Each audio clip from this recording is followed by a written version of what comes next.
Okay, so we're going to start with a definition of trauma. And this comes to us from the federal government, from the Substance Abuse and Mental Health Services Administration. And we remember this definition by thinking about the 3 E's. So for our purposes today, when we're thinking about trauma, we're thinking about an event. That's your first E.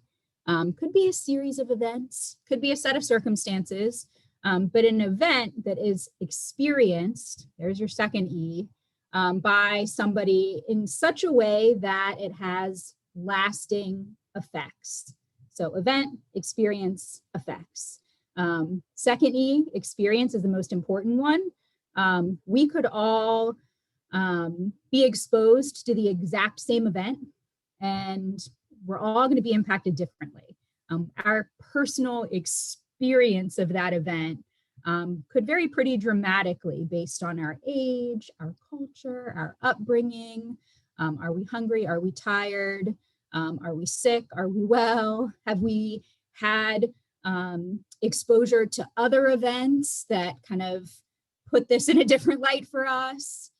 So I point that out just to say that just because you know that somebody's been exposed to an event that maybe you would consider to be like really stressful, really traumatizing, you can't assume that their experience of that event is very traumatizing.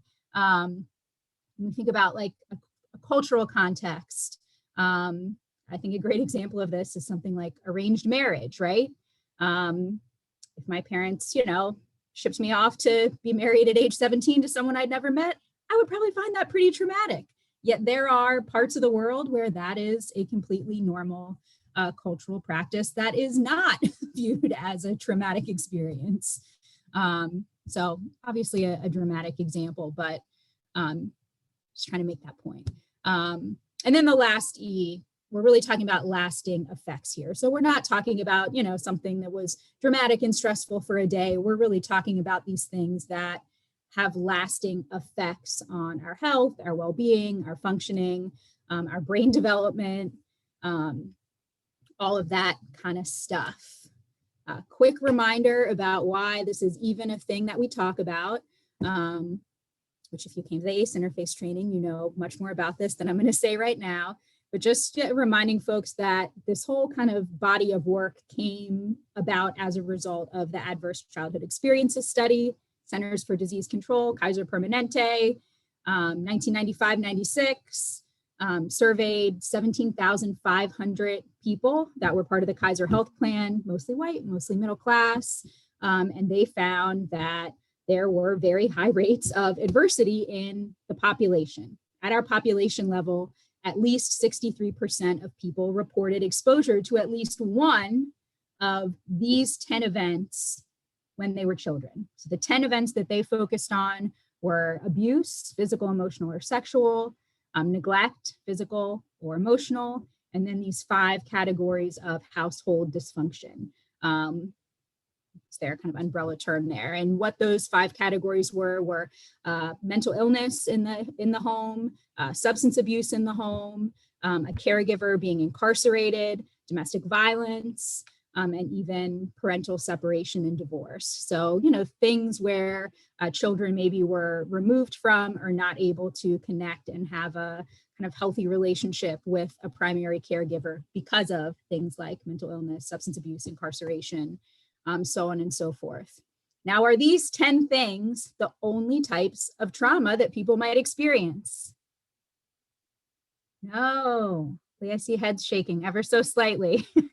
The 2 doctors that did the original Adverse Childhood Experiences study had a theory that exposure to adversity in childhood might be a significant root cause of physical health problems later in life.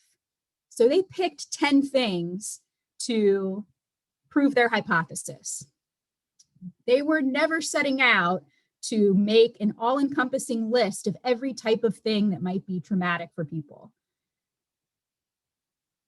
The results of their study, which has been continued and has been repeated, and the results have bared out again and again and again over the last 25 years, showed us that adversity in childhood, exposure to adversity in childhood is very common in our population, that these adversities kind of cluster together, right? Like we know that domestic violence and substance abuse are highly correlated. We know that substance abuse and child neglect are highly correlated. Like some of this stuff really logically makes sense, right? With if you're around kind of one of these situations, you're more likely to be around another one of them, just because of the nature of the things that they were studying.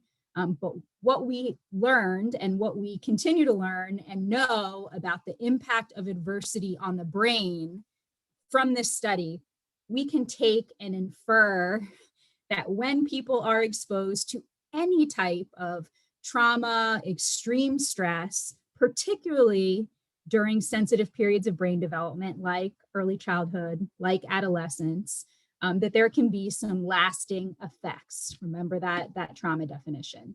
But when you hear people talk about ACEs or adverse childhood experiences, in a traditional sense, they're referring to these kind of 10 things. But we know that we've got fires, we've got floods, we've got hurricanes, we've got pandemics, we've got racial injustice, we have poverty, we have food insecurity, we have a whole lot of things that we could be thinking about when we're thinking about what is traumatic, what is an adverse experience, what are the types of things that people that we're coming across in our work, in our communities, in our families may have experienced that may have triggered the same physiological cognitive responses in people as these 10 things that they asked about in the original ACEs study.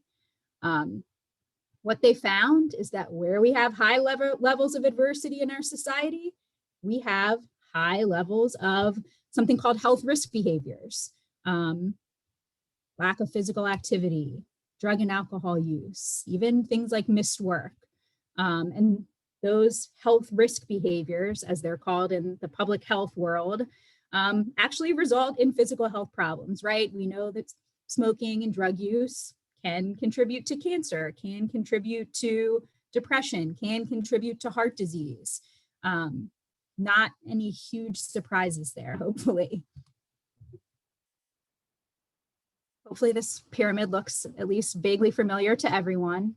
The ACE pyramid, right? The top 3 blocks are what we've known forever, that health risk behaviors lead to disease and put us at risk for early death. What we learned from the ACEs study is that exposure to adversity in childhood actually leads to impacts, impairments even, in our social, emotional, and cognitive functioning that then is the root cause for why those health risk behaviors are adopted in the first place. Their coping skills, their adaptations that our brains are making that make sense given what we have experienced. And then this bottom block, this historical trauma, intergenerational adversity block, we're going to talk much more about. But this is where I'm looking at that list of 10 ACEs. I'm thinking about the fires, the floods, the hurricanes, and like I can't relate to any of those things. And this is a whole kind of new area of science called epigenetics, which is really, really cool stuff, but really is about how the stress of my parents, the adversity that my grandparents faced, that the stress responses and the way that their bodies responded to the experiences that they had, when significant enough, say when resulting from enslavement, Holocaust, forced migration, fighting in a war, these types of things that were very, very stressful, maybe for your grandparents, may very well have been passed down through epigenetics, which is a whole nother training. But we're going to talk about kind of specifically that intergenerational and historical trauma as just something that we definitely want to be thinking about. So this graphic kind of sort of gets into helping us think about that a little more. So in acute trauma, that single incident, That's your car accident, your house fire, you're witnessing community violence, maybe even I'll say witnessing community violence on vacation, things that are statistically unlikely to happen to you again, right? Not impossible, but really it's like, this is a thing that happened. It was very stressful. It was traumatic. It was an adverse experience, but it was like really a one-time thing. Much more common, unfortunately, is complex trauma, where people have multiple exposures. And that gets back to what I was talking about even those 10 original ACEs, how things just kind of cluster together pretty naturally. But we know when people are, exposed to victimization, that they are at risk for further victimization. I mean, we have a lot of data around that. So much more common than coming across folks who have had like one really stressful thing or one traumatic thing. We're going to be coming across folks who have really had multiple exposures to different types of events. And then this outer bubble is more the intergenerational, the historic, like the system-induced trauma. So here we're talking about, racism, discrimination, homophobia, poverty, the history of, slavery and Jim Crow. I mean, all of those things kind of fit into that bubble. Thinking back to that original trauma definition where we say event, series of events, or a set of circumstances. So if I'm living in a set of circumstances where I am regularly over the course of 20 years exposed to racism and discrimination, my experience is going to fit into that outer bubble. So digging a little deeper even into that, hopefully everybody's heard of One Fairfax. If not, Google it immediately after this. This is our racial and social justice, racial and social equity policy in Fairfax County. 2017, I want to say. That could be totally wrong. We've been working on it for a number of years, but we have a chief equity officer in Fairfax County government. We have a chief equity officer in Fairfax County Public Schools, and there is a countywide commitment to elevating equity, considering equity in all service delivery, in all decision-making at all levels. And we think that that is a really important part of the discussion about being trauma-informed, because of all the stuff I just talked about that outer bubble and that bottom block on the ACE pyramid. We know that when people don't have access to all the things on this list, transportation, safety, justice, Wi-Fi, yeah, that is, I'm like, is that not on the list? It is on the list. Prevention, treatment for maintaining their health, healthy food. When people don't have access to the things that they need to be healthy, that is creating a set of circumstances where families and communities and individuals are going to be at risk for having that stress response that causes those social, physical, emotional, cognitive impairments that puts them at risk for the adoption of health risk behaviors. So this is not just about, well, let's prevent child abuse. This is not just about, let's prevent drug and alcohol use and domestic violence. This is also about making sure that people in our community have access to the things that they need to be happy and healthy and well. And we know that we have work to do in Fairfax County and everywhere else in making sure that people do have equitable access. So I mentioned this kind of cognitive, emotional, physical impairment. What might that look like? What are the types of things that we might see from folks who have had a traumatic experience, who have been exposed to adversity in childhood? Here are some examples. Certainly people can present as emotionally overwhelmed. In the behavioral health world, you might hear the term like emotional dysregulation, right? People can't regulate their emotions. They're overwhelmed. We can see a physical response. And in fact, all human beings have in common that we will have a physical response when faced with extreme stress. And that response is that all this, logic, prefrontal cortex, very important, last to develop parts of our brains are just going to kind of go offline. And we're going to be down here in our limbic system, in our very primitive survival mode, fight, flight, and freeze. We're going to run, we're going to fight, we're going to freeze. You may know, are you a fighter? Are you a freezer? Are you a flighter? Any one of them is a normal response to extreme stress or adversity. All human beings are going to react in one of those ways. You might see like headaches, stomach aches. Some people even have like skin issues, right? Like skin reactions to stress. Where, if you were send somebody in for a full medical workup, there may be no, medical cause of the stomach ache, of the rash, of the headaches. It really is a stress-induced physical impact. People can have kind of some relational and social impacts, particularly when you think about like the 10 traditional ACEs, and we're talking about people when they were children, maybe not being protected by caregivers, not having access to caregivers, not having their needs met by caregivers. That could have a lasting impact on their kind of future likelihood of being able to easily attach, connect, trust other people. Sometimes we can see spiritual hopelessness from people. Why did this happen to me? I can't think about a higher power that would allow this circumstance to exist. Behavior, and this is not just for kids, right? We can see people can get aggressive. People can kind of make impulsive decisions that seem like really not to make sense in the moment. We can also kind of see the flip side of that, where people just withdraw, kind of numb out, go with the flow, do whatever people ask them to do without ever questioning anything.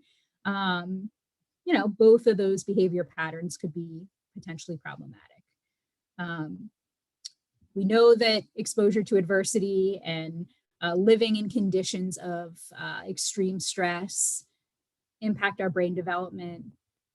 And that we can have issues with like our executive functioning skills in moments when we're in extreme stress. And this goes for everybody, even folks that have never been exposed to stress or adversity, which I think is like a really short list of people now that everyone's lived through a global pandemic.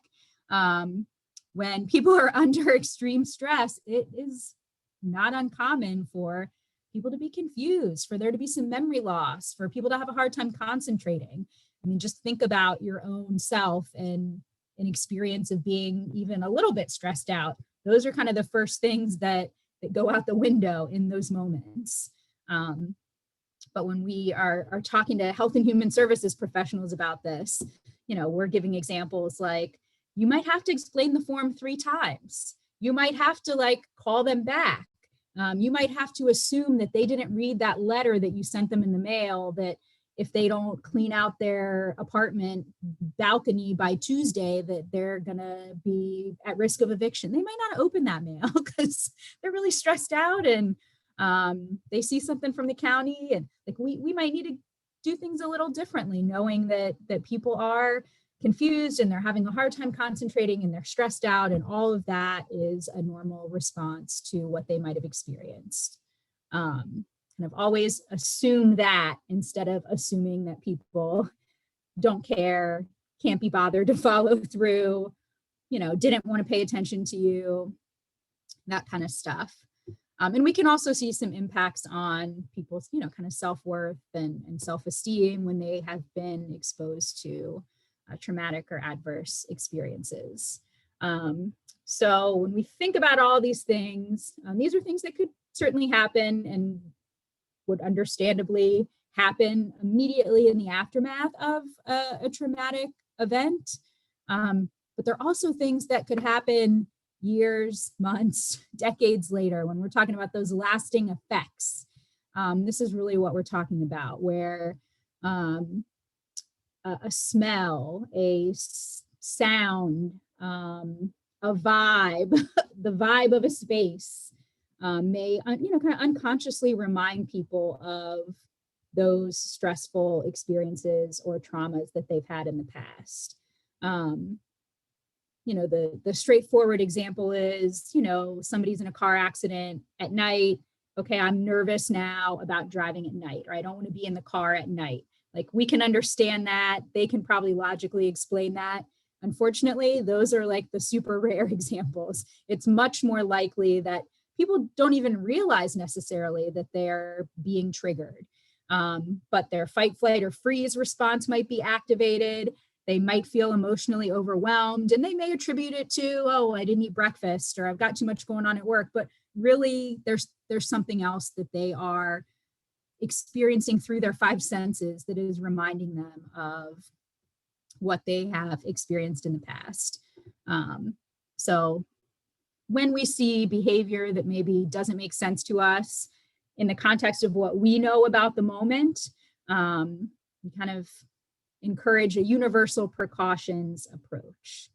So just like you put on your gloves before you do first aid, before you do the Band-Aid application, because we're just assuming that everybody has a bloodborne pathogen, right?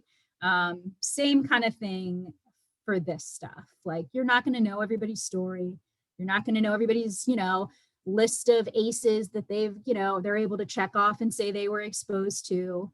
But when we see, behavior that's problematic, when we see people struggling, we can assume that their response in the moment makes sense given what they've experienced, because we know that exposure to trauma and adversity is very, very, very common in our population. So it's very safe to assume that they've experienced something. And nothing that we are going to do in our compassionate, empathetic, kind response to those people is going to be harmful in the event that they haven't experienced anything traumatic.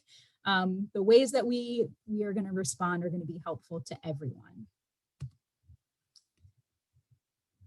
So when people have experienced a lot of adversity, or even a little bit of adversity, like, what do they need to recover? How do people get past it? The good news is that everybody can get past it, right? Like, we know there are really sensitive periods of brain development where we really want to pay attention to early childhood and adolescence, because the brain's growing and the brain's developing, and we can, get a lot of stuff in there during these periods. But if we miss those periods, we can just work on it later. It's going to be more challenging. It's going to take more time, but we can still work on it. And that's where kind of this information and healthy coping skills comes in. We can share with people, we can share with everyone that we know, that a lot of the behaviors and challenges that we see from folks make sense when we know about neurobiology, and when we know about kind of the science behind adversity and trauma.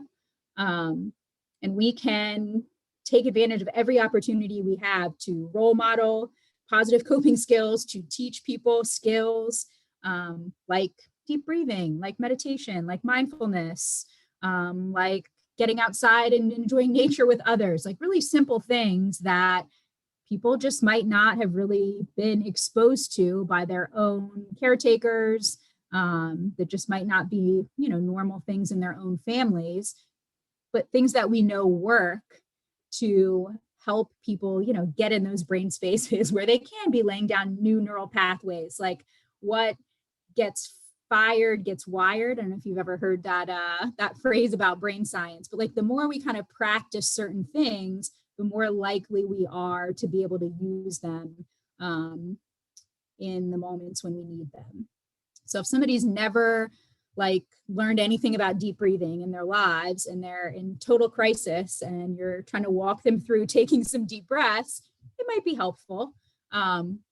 Best case scenario is we're teaching people that stuff. We are at the beginning of every training doing a 3-minute deep breathing and mindfulness exercise. So people are just exposed to this stuff over and over again. So it's much easier to access and implement when they do get to those moments where they are overcome or overwhelmed.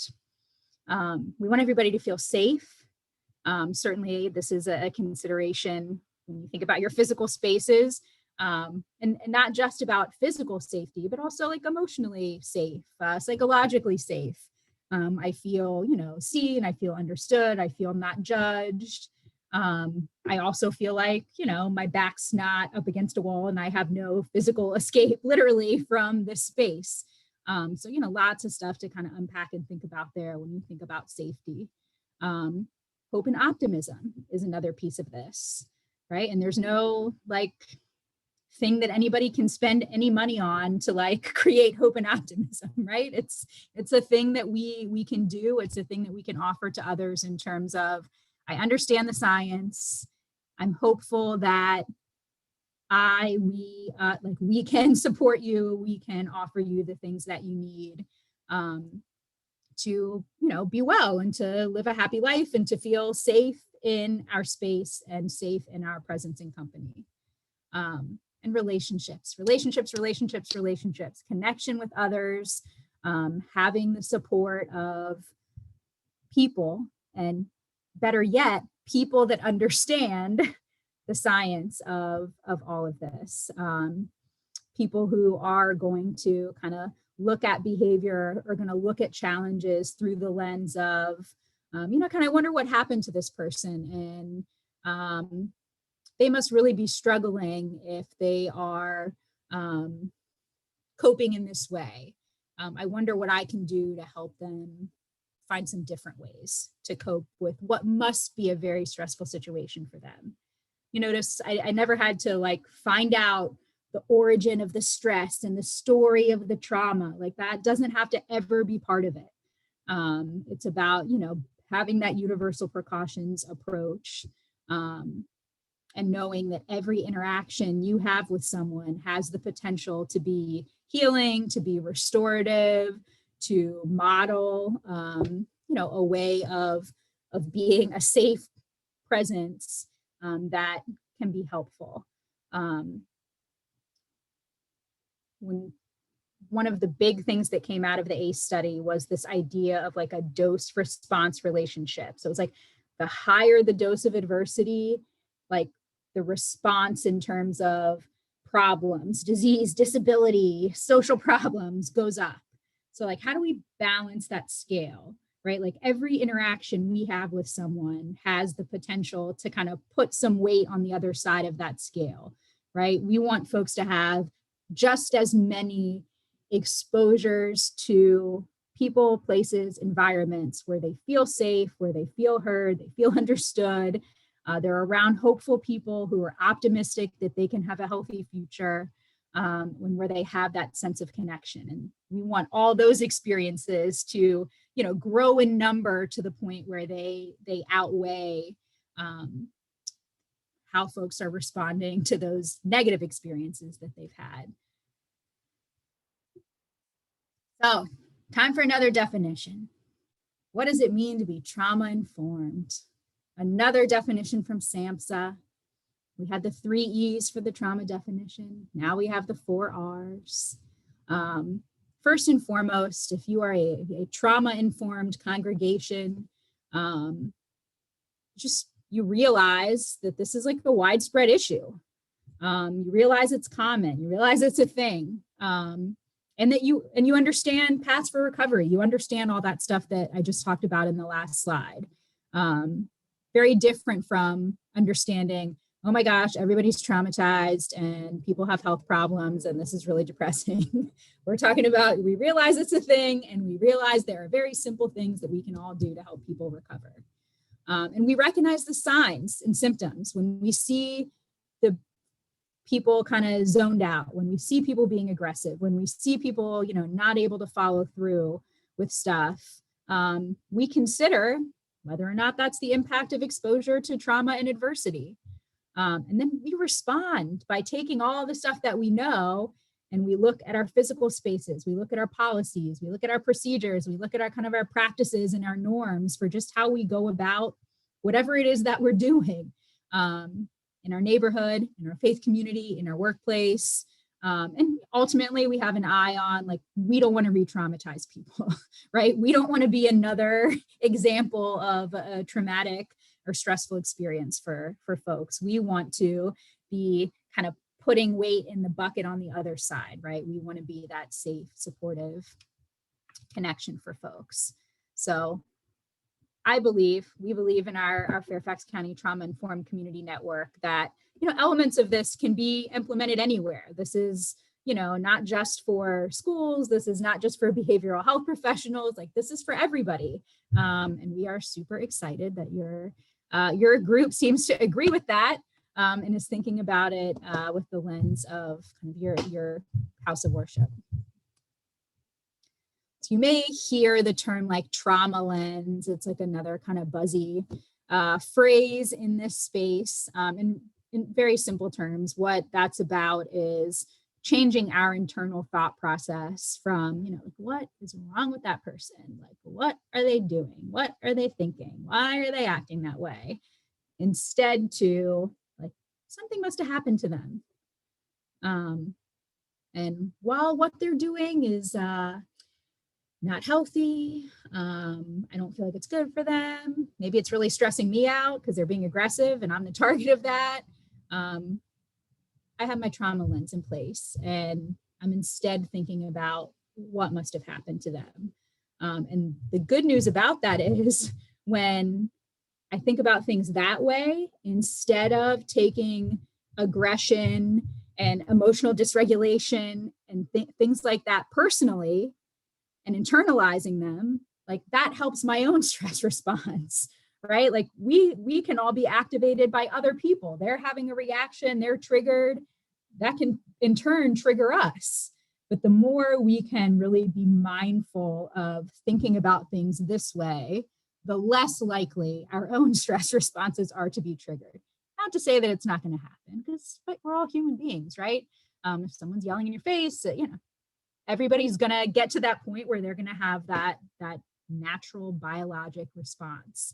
But the more we can be mindful about this on the front end, in terms of how we view behavior, the better it is for the people that are struggling, and the better it is for us. It's just very simply a universal approach of, like, kindness, compassion, that kind of stuff. So, Substance Abuse and Mental Health Services Administration, again, SAMHSA has some kind of just key principles that they have laid out. And again, they're trying to, also put out stuff that is generalizable across different settings.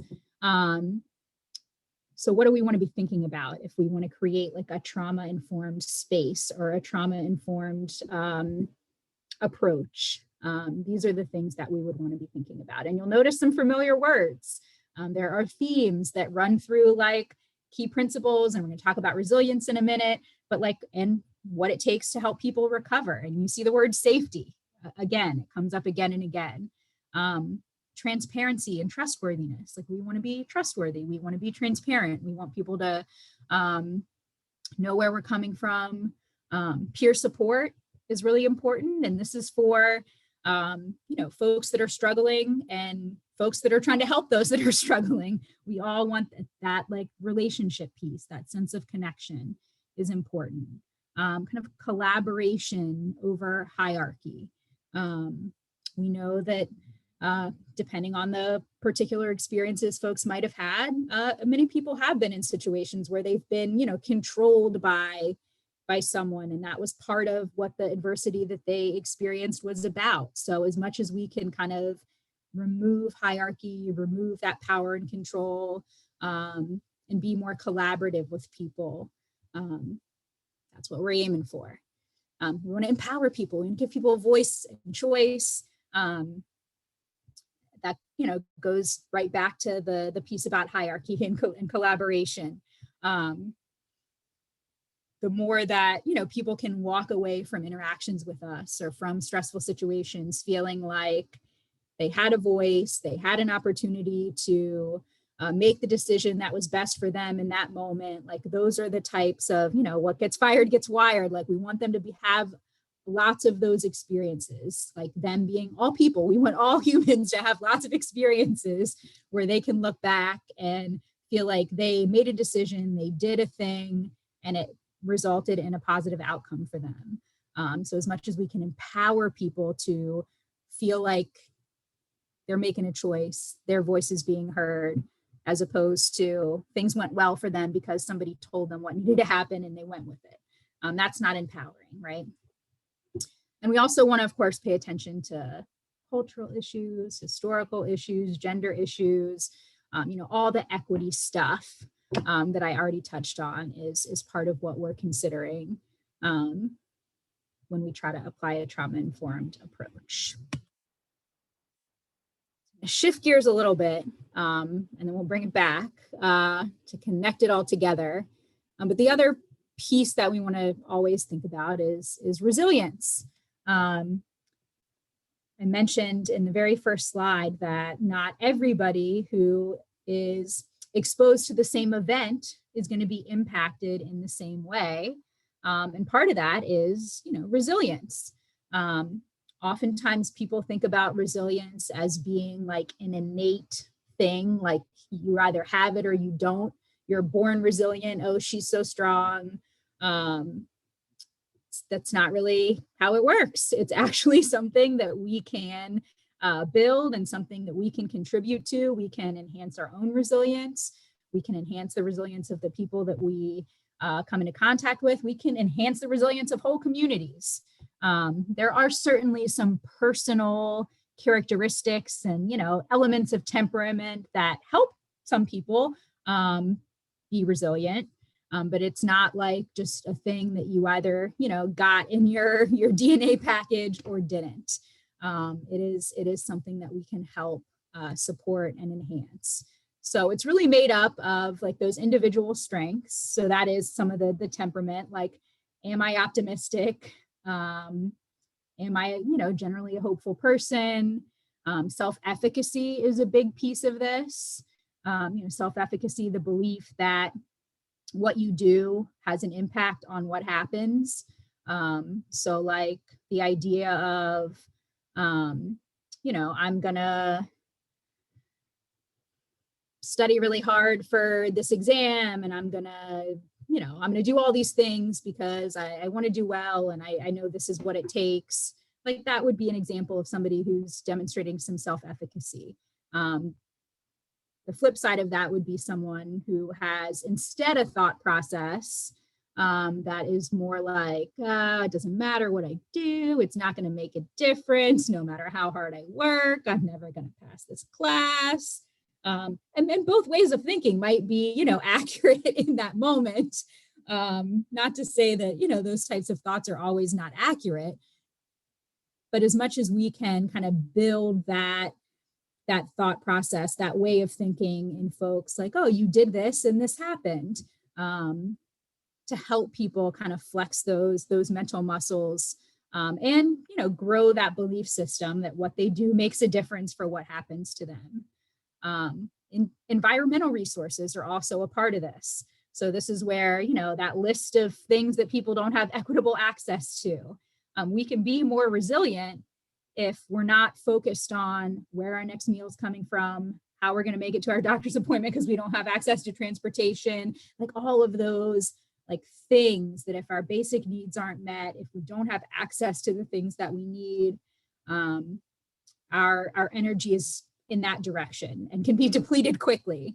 So the more environmental resources people have access to, the more resilient they're able to be. That stuff all kind of comes together to create protective factors that put people in a place where they can build coping skills that help them deal with adversity and overcome challenges to their development. When we see people who are, there's a lot of coping skills out there, right? Like some of them are really healthy, some of them are not so healthy. They're all coping skills, and everybody's going to find a way to cope. And the ways that people are coping always makes sense given what they've experienced, but it doesn't mean that people can't learn different ways of coping. We just know that the more kind of individual strengths, environmental resources, and protective factors that people have in place, the better situated they are to be able to learn and take in and practice healthy coping skills. Everybody needs to be able to cope with stress, right? Like everybody's going to need that skill at some point. And the good news is that the things that we all need to have access to do that are really simple. Again, supportive relationships keeps coming up, and those opportunities for skill building. If people aren't coping in ways that are enhancing their health and well-being, let's assume that they're not because they've never had an opportunity to learn to cope in those ways. So what opportunities can we provide for people to learn to cope in those ways? Can we do it in groups? Can we do it one-on-one? Are we modeling healthy coping in our interactions with people when we have opportunities to do so? Lots of different ways to think about that, but just know that if people aren't using skills, it's usually because they don't know them. They just didn't have a chance to learn them. They haven't been exposed to them. How do we get them in front of people and give folks more tools that they can use? So when they are faced with stress, they're able to cope. They're able to respond in ways where they're not left with these kind of lasting negative effects of what they experienced. So a little bit more on kind of protective systems and protective factors. Again, common themes here. The individual capabilities piece is a part of it. Do we feel like we belong somewhere? Are we attached? That's our relationship piece coming in again. That positive relationships, supportive relationships, feeling, safe, seen, heard, understood, all of those things. But then lastly, like connection to community, culture, spirituality, and really all three of these things in a perfect world and in our favorite examples are intertwined, right? You have a faith community where people practice their spirituality together. There's a shared culture typically in your faith community. This is about, people connecting to like cultural practices, feeling connected to like their heritage, can all kind of come into this. But this is protective for people. When people have access to community, to spiritual practices, to cultural practices, that is protective. That helps set people up to be able to learn the skills that they need to be resilient in the face of challenge. So, what does this all look like very practically, like on the ground? We want our spaces to be warm, welcoming, comfortable. At a minimum, we want our spaces to have like a neutral impact on people. That's like bare minimum, right? Like we don't want like, where do I park? Oh my gosh, like I'm tripping over a pothole in the parking lot after I circled for 30 minutes to find a spot. And now I'm walking into a hot, smelly building with a lady sitting at a reception desk glaring at me. Like that's not a neutral experience of a physical space, right? And there are so many little things that people don't even think about that could make that space not seem very neutral. Like, I just gave the parking example, the pothole example, the hot, smelly building, like all elements of just physical appearance and how people experience the space should be considered, right? Because we don't want to trigger people's stress response because we don't want to see aggression and emotional dysregulation and things that maybe are going to trigger us and make us not be able to be the supportive, caring, safe person that we're trying to be for the folks that we're coming into contact with. So as much as we can neutralize anything that's going to be stressful or offensive about our physical space, we want to do that at a bare minimum. But really what we're going for is we want people to be comfortable. We want spaces to feel warm, inviting, welcoming. We want the people that they're coming into contact with to be, friendly and empathetic. We've had to do a lot of this training. There's more work to be done, but think about like the security guards that, you have to interact with at the courthouse before you get inside. Like we could train everybody in the courthouse to be so like friendly and empathetic and do all this work. But we know people have to hike up a hill from the parking garage. So like already not neutral. And then they have to go through like the metal detectors and take their boots off. And it's like a whole thing. And if those security guys are not giving off the right vibe, like maybe it's shot, maybe it doesn't matter what else goes on in that building. If that initial impression was triggering to people. And we know that's a thing that happens. So, we really want to be thinking about that like first impression and the early experience of a space, the physical space and the people in the space. Who is your hospitality committee, right? Like who are your greeters? Making sure that they are carefully chosen.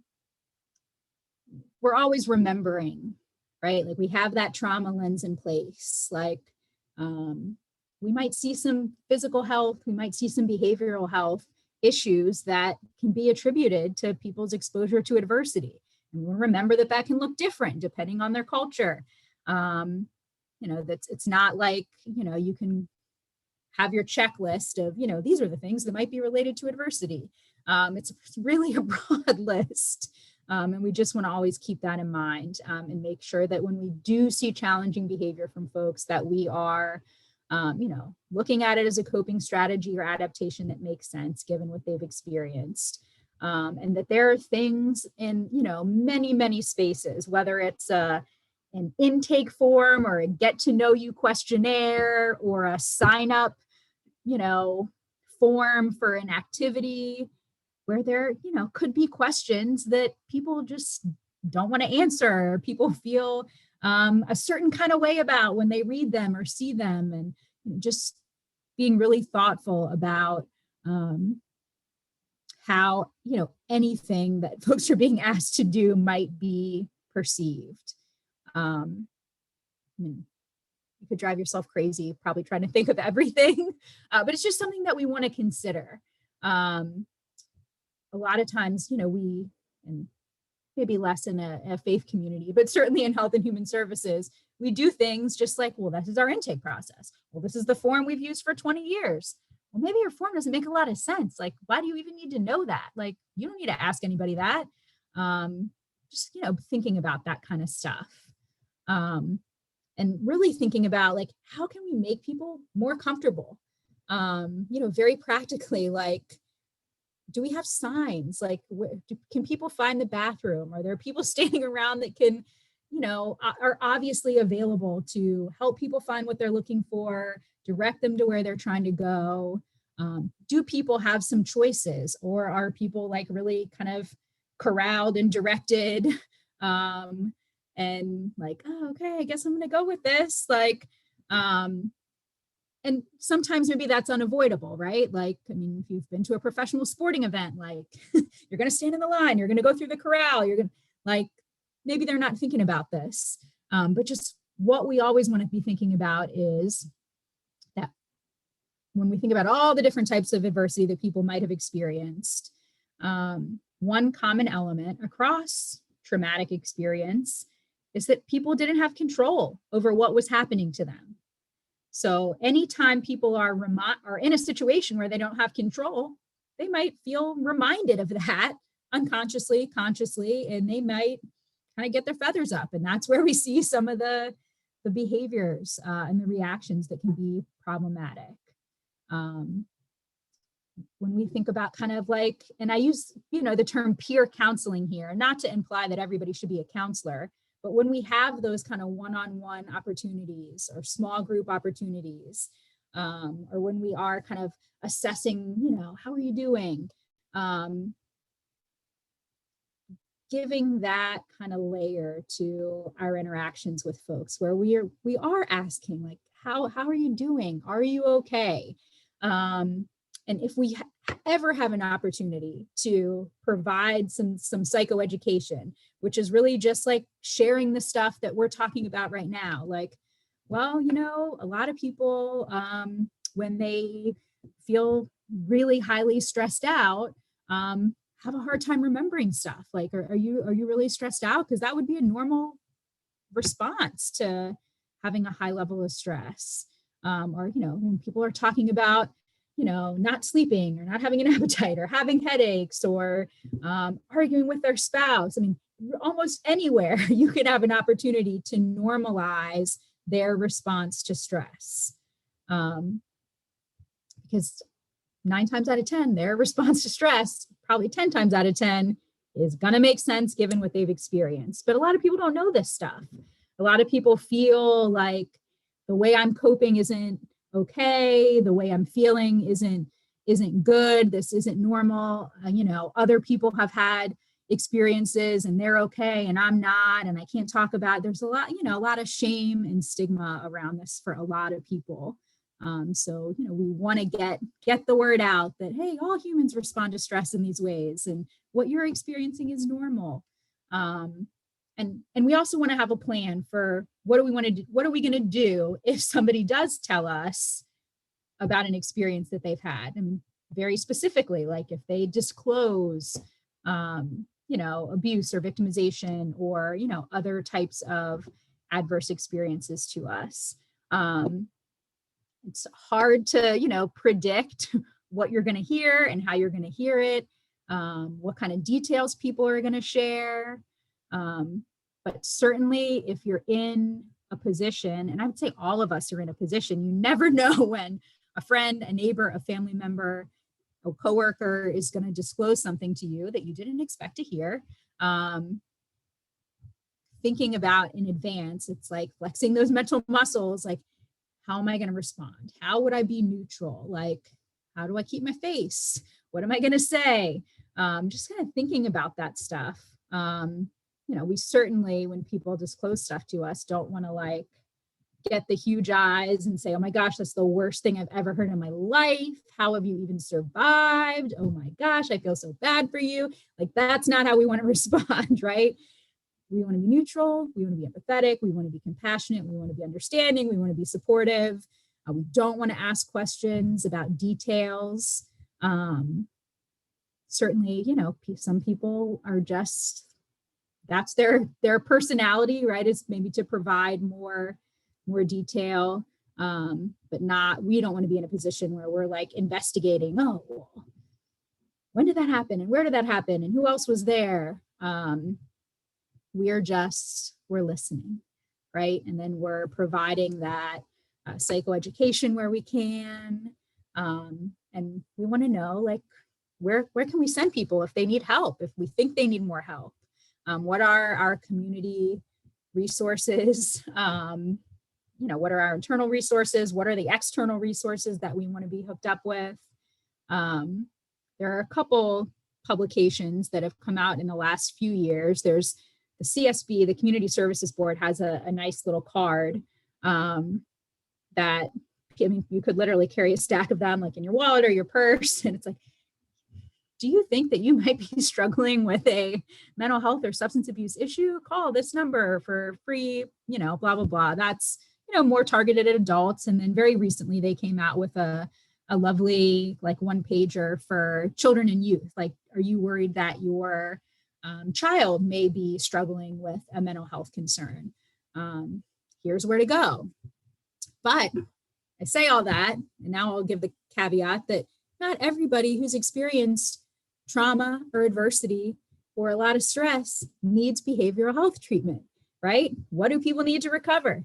Safety, relationships, attachment, belonging, community, culture, spirituality. They need the things that you can provide in many, many, many cases.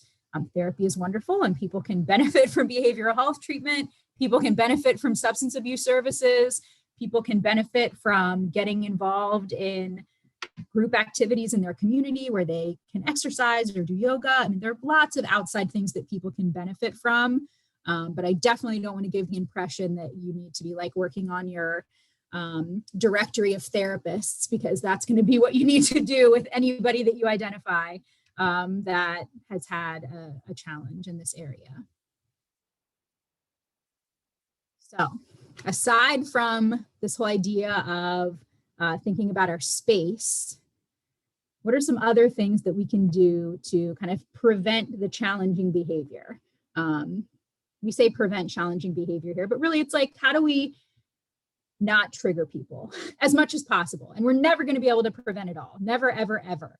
I mean, we can control our environment, but the traffic that people faced coming in, I mean, there's so many things that are outside of our control where people may already be kind of activated before we're even with them. But what can we do in our space? All very simple stuff. We're focusing on relationships, right? We're trying to connect with people. Everybody has strengths, right? Even your most challenging community member who is always salty and can't seem to get along with anyone and does not respond well to your warm, inviting, empathetic greetings and interactions. They have strengths, and we can enhance those as much as we can connect with them, and show that example of the types of relationships that we want to offer in our setting. We can build on those strengths. Structure, when we're talking about like activities or programming that you might offer, like if people know what to expect, that can be pretty calming, right? Like back to that idea of when people experience trauma and adversity, they don't have control over the situation. We want our environments to be predictable. We want people to know what the routine is, so they know what to expect. Like mixing it up is not always great for everyone. I spent 15 years or so working in a residential facility for male juvenile offenders in Fairfax County. And I can think of some examples, and I'm sure, they would never do this today, but we would surprise the kids with we're going to a minor league baseball game tonight. And it's you would never see, we're going to go do a fun thing. People were so thrown by, what? Well, I thought we were doing this tonight, and I thought we were going to watch this show, and I thought this was the plan. And we don't go to baseball games on Tuesdays, and just we were baffled sometimes by why are these kids not happy about this fun surprise change to the routine? It really does go back to it was unpredictable. They didn't have control, and it's not every kid that reacted that way, but it was enough where it's maybe we need to take a look at this. We really need to let them know what's coming and let them know what to expect, because it makes sense that they've had a lot of experiences where they didn't have control, and we're adding now to that side of the scale. Even though it's a fun thing, it's still triggering that same reaction and response. We want to be predictable in our transitions. This is definitely something we want to consider, in programming with kids. Again, we know we have a routine, we're predictable, people know what to expect, we're easing from one thing to the other, and offering choices whenever we can. We never want to get into power struggles with people, ever. People feel like they have to defend their position. If they feel threatened, if any of us feel threatened, when I say they, I'm talking human beings, we're going to get to that point where maybe we're in fight, flight, and freeze, and then we're not thinking logically. We don't want to get in those power struggles. So we want to give people choices. And this can be really, I think, an underutilized but simple tool. An example we give in human services a lot is, I can call somebody and say, okay, you need to come in and fill out these forms. I have an opening at 9:00 on Tuesday. Sound good? They might say, that sounds great. Okay, wonderful. I'm going to put you in the book, and that's it. I've missed an opportunity to say, hey, I've got openings on Tuesday morning, Wednesday afternoon, and Thursday midday. Which one of those works best for you? And people might say, well, you had to say 3 extra sentences, and that's going to take a whole extra minute. And I'm giving somebody a voice, I'm giving them a choice, I'm giving them some control over the situation. And it's a minor shift to our interaction, but I'm trying to put stuff on this side of the scale. I want them to have as many experiences as possible where they have choices and they had a voice over what happened. We want to have safe places for people to calm down. When people do become dysregulated, when people do become aggressive, how do we, get them to a place where they have some privacy, where others are not going to be triggered by that behavior? So as much as we can think about identifying those spaces and making sure the right people know, hey, so-and-so's office is always available if somebody needs a private space. My kids' middle school, they have a place called the Oasis. It's just the place you can go, and they've got all kinds of sensory toys in there and some yoga music or something being piped into the room and that kind of stuff. That's far side example, but even just having a place where people can remove themselves from a larger audience if they need to is helpful. We talked about triggers for kind of being reminded of trauma is sometimes coming in through people's senses. The other side of why that information is helpful to know is that if people are kind of triggered, one of the things that we can do to help them kind of come back and snap out of that is to engage their senses. Very simply, like offer people water, offer people snacks, try to walk people through some relaxation, deep breathing exercises, if that's something that, they've been exposed to and could be helpful. But just like tasting food, drinking cold water, drinking hot tea, like then you're kind of getting multiple senses engaged, right? I always think like Nature Valley granola bars are a great one, right? Like taste it, like those are the loudest, crunchiest things ever. Like you're going to hear it. It seems like so simple that I'm I don't know. I think some people probably think, oh, that's ridiculous. Like there's no way if somebody's like really losing it, that giving them a granola bar and a glass of water is going to fix it. Maybe not every time, but certainly like just engaging their senses is something that we want to consider.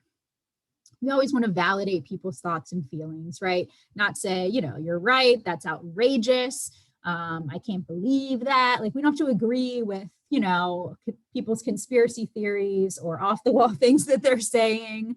But I understand that you're upset. I hear that you are very angry.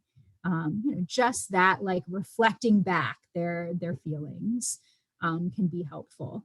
Do you want to go take a walk around the building or do you want to go sit in this room? Like giving people some choices, like how can they extract themselves from this situation?